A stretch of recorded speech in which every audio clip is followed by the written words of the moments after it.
Dear friends, welcome to my channel. My name is Lada and today we're continuing our drawing of a Heliopsis flower. Last time we sketched it out and studied all its parts. In today's video, we'll focus on adding volume and refining the details. The video from the first part will appear in the description and as a suggested link right now, so feel free to check it out if you haven't seen it yet. Let's get started. As you can see, I'm using a hard 2H pencil. First, I begin shading with light, delicate strokes starting from the center of the flower and working outward. I barely touch the paper with my pencil, allowing the strokes to remain soft and even. This helps me gradually build up the volume without creating harsh lines. For the flowers that are farther away, I apply a slightly denser layer of shading to push them into the background. By darkening these areas, I enhance the sense of depth and make the closer petals stand out more. I carefully follow the natural curvature of each petal while shading. My strokes flow in the same direction as the petal's shape, mimicking the way light falls across its surface. This technique helps maintain a realistic, organic look and prevents the drawing from feeling flat. Instead of pressing down too hard, I layer the shading gradually, adjusting the pressure to create smooth transition between light and shadow.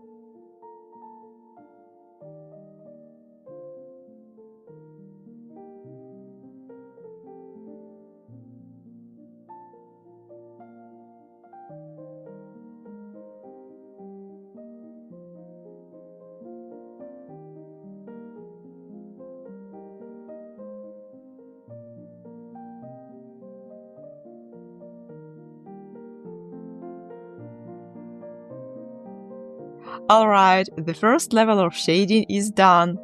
Let's set aside this front view flower for now and move on to the next angel. The technique here is essentially the same. First, I focus on shading the darkest areas of the flower to create a sense of depth and dimension. As always, I pay close attention to the natural form of the petals and other flower parts. This means that I don't just shade randomly, I carefully follow the contours and shapes of the flower. Shading in this way allows me to build up the drawing gradually, layer by layer, while ensuring that the shadows enhance the natural curves and movement of the flower. I start with the darkest parts, usually around the base of the petals or the areas where the light doesn't reach. As you continue, you'll be able to observe how I built on these layers, gradually bringing the drawing to life.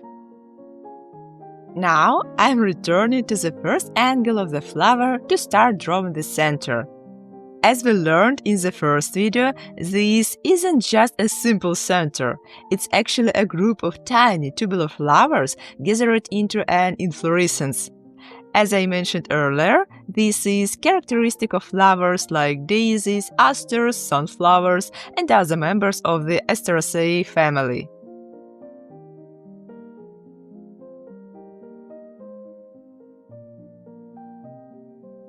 Now, I am switching to a softer HB pencil to deepen the tones in the darkest areas, specifically between the ray flowers and closer to the center of the inflorescence.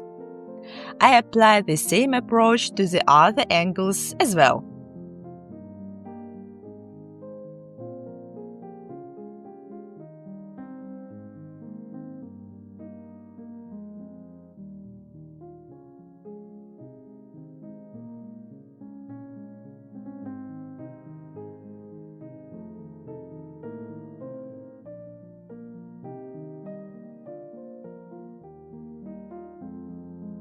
As you can see, I try to work on the entire illustration in parallel, rather than focusing on just one flower. This helps me to stay consistent and develop all parts of the drawing in the same style and rhythm. Now let's proceed to draw the calyx of our inflorescence. Its shape is quite fascinating and somewhat intricate, as it appears as if numerous tiny leaves are arranged around it. These delicate little structures give the flower its distinctive base, creating a natural frame for the flowers. The overlapping layers of these leaves also cast gentle shadows that help define the flower's volume and shape. Paying attention to these details and how light interacts with them will help us bring even more realism to our drawing.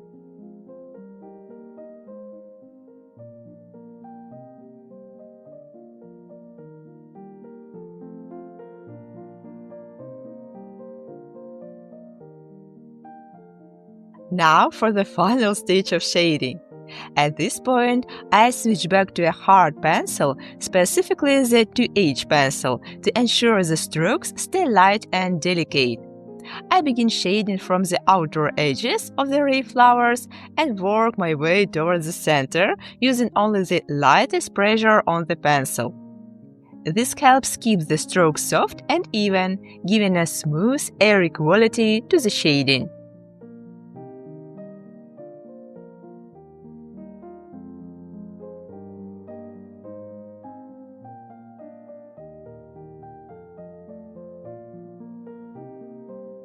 I use the same shading technique on the other angle of the flower as well.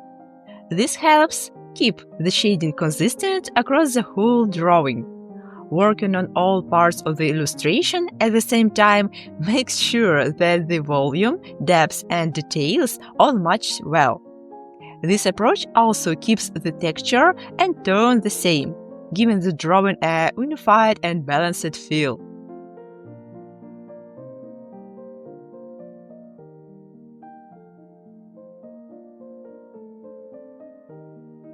So, I want to create more of an illusion of depth and atmospheric perspective.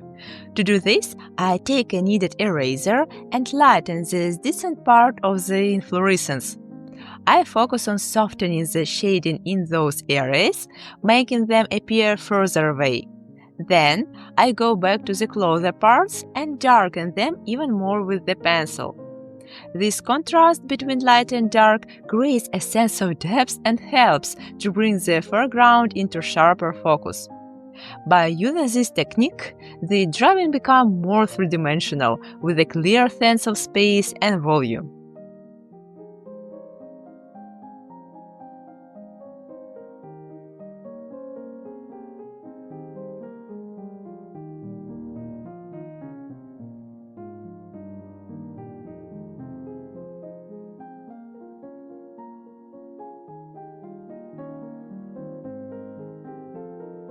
Let's work on adding more volume to our two individual flowers, the ligulate flower on the edge and the tubular flower in the center. I'll begin with the ligulate flower, which is the one that extends outward from the center. There is no secret technique for this part. It's all about paying close attention to detail and making sure the shading follows the natural shape of the flower. I shade gently at first, creating a smooth transition between light and dark areas to emphasize the flower's depth and form. To make the shading more accurate and lifelike, I regularly refer back to the real flower. This helps me ensure that I capture all the subtle details and the correct light and shadow. By doing this, I can keep the drawing as realistic as possible, so the flower doesn't look flat or artificial.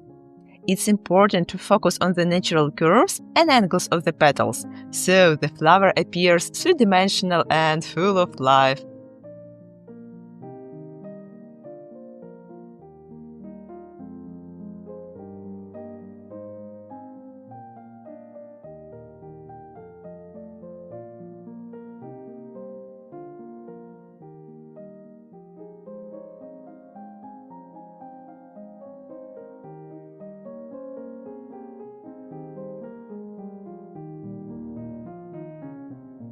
And there we have it, a complete illustration of the Heliopsis inflorescence.